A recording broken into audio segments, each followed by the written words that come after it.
안녕하세요, 픽스공입니다. 이번 영상은 소리마을 4인방 중 1인인 키도마루에 대해 말씀드리겠습니다. 키도마루는 소리마을 4인방 중 가장 높은 두뇌와 그 두뇌를 이용한 분석력이 가장 뛰어난 캐릭입니다.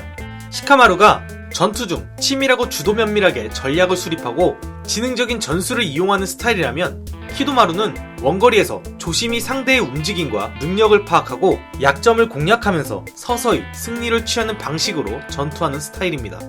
그러다 보니 그는 전투 방식에 걸맞게 목숨이 오가는 전투 중에도 자신만의 룰을 세워 싸움을 즐기는 성격을 가졌습니다. 그리고 키도마루는 독특한 신체 구조와 능력을 가지고 있는데, 키도마루는 특이하게도 6개의 팔을 가졌으며 주인 2단계를 펼쳤을 시 이마에 제3의 눈이 생깁니다. 그리고 그의 기형적인 신체는 그의 능력에 매우 큰 시너지 효과를 내줍니다. 키도마루는 입에서 점액을 분비해 차크라로 이루어진 실을 만드는 방식으로 전투하는데, 그에게 달린 6개의 팔은 마치 거미를 연상시키고 그가 사용하는 차크라의 실은 거미줄 같은 역할을 합니다. 그가 뿜은 거미줄에는 차크라가 흐르고 있어 적에게 적중시킬 시 아무리 저항해도 떨어지지 않을 정도의 강한 접착력을 가지고 있어 상대를 포획하는데 매우 뛰어난 효과를 나타냅니다. 그리고 키도마루는 그 능력을 매우 다양하게 활용합니다. 거미줄을 작은 그물처럼 만들어내 상대를 붙잡는 방식으로도 사용하며, 거대한 거미집을 만들어 다수의 사람들을 한 번에 포획하는 방식으로도 사용합니다. 심지어 그 실의 강도는 코끼리 2마리가 잡아당겨도 끊기지 않으며 수리검으로도 자르는 게 불가능합니다. 거기에 그 상태에서 상대를 고치처럼 가두어 더욱 단단하게 상대를 포박하는 것 또한 가능하며, 실에 흐르는 차크라의 양을 늘리면 고치의 밀도가 강화되어 그 힘으로 상대를 조여 죽이는 것 또한 가능합니다. 그리고 키도마루는 단순히 거미줄을 포획하는 용도로만 사용한 것이 아니라 특이하게도 거미줄을 이용해 감지한 것 또한 가능합니다. 그런데 키도마루가 사용하는 감지 능력은 자신의 차크라를 집중시켜 상대의 차크라의 양이나 사람 수를 감지하는 여타 감지 능력과는 달리, 거미집을 쳐 작은 영역을 만들고 적이 그 거미줄에 닿거나 근처를 지나갔을 때 생긴 공기의 미미한 진동으로 상대의 존재와 위치를 파악하는 방식으로 감지합니다. 마지막으로 키도마루는 인법 거미줄 연금을 이용해 무기와 방어구를 만드는 것이 가능한데, 그는 입에서뿐만이 아닌 몸 전체에 있는 땀샘에서도 점액을 분비해 능력을 발휘하는 것이 가능합니다.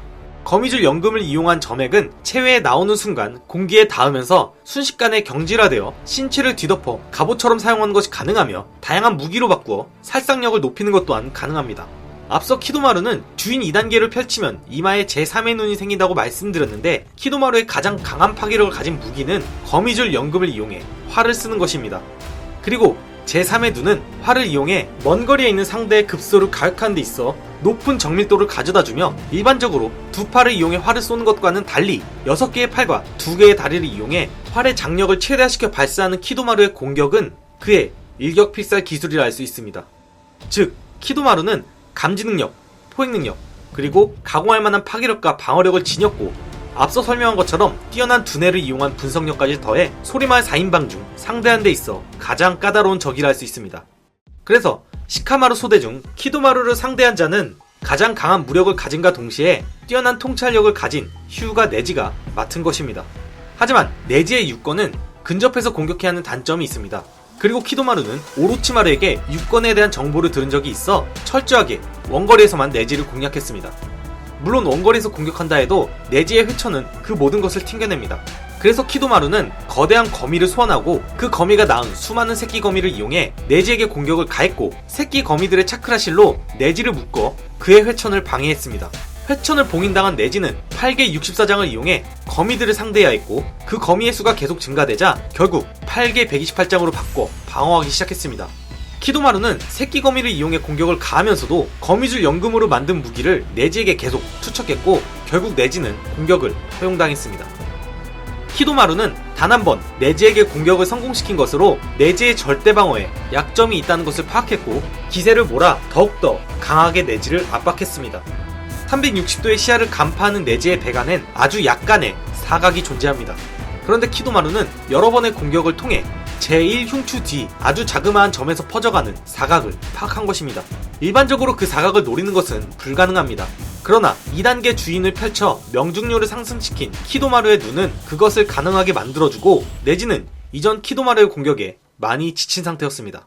키도마루는 계속 뒤에서 네지의 사각을 노렸고, 네지는 나무를 관통하면서 비틀어진 궤도로 인해 아슬아슬하게 피할 수 있었습니다. 그러나 키도마루는 화살 끝에 더욱 강한 회전력을 주어 나무에 맞아도 궤도가 틀어지지 않게끔 무기를 만들었고, 차크라의 실로 화살을 컨트롤해 움직이는 네지의 배후를 완벽히 노렸습니다. 네지는 키도마루가 자신보다 강하며 자신의 차크라가 바닥난 것으로 인해 키도마루의 공격을 피할 수 없다 판단했고, 결국 키도마루가 날린 화살에 적중당했습니다. 그러나 네지는 오히려 키도마루가 사각을 노린 것을 이용해 사각에만 집중적으로 차크라를 방출해 공격을 감지했고, 공격이 닿을 즈음에 단 몇 센치 정도의 조준을 빗나가게 만들어 즉사를 피했습니다. 그리고 활에 연결된 차크라 실의 6건을 이용해 자신의 차크라를 키도마루에 흘려보낸 후 그의 내장을 파괴시켰습니다. 그리고 쓰러져가는 신체를 정신력으로 버티고 모든 힘을 짜내어 키도마루를 향해 공격을 가했고, 내장이 박살난 상태에서 마지막 일격까지 허용한 키도마루는 버티려 용써보지만 그대로 사망했습니다. 그리고 키도마루는 훗날 예토전생으로 되살아나 다시 네지 앞에 나타나는데, 그건 나중에 소리마을 4인방을 묶어서 영상을 제작할 때 그때 말씀드리겠습니다. 이번 영상은 여기까지입니다. 영상이 재밌으셨다면 구독하기와 좋아요를 눌러주세요.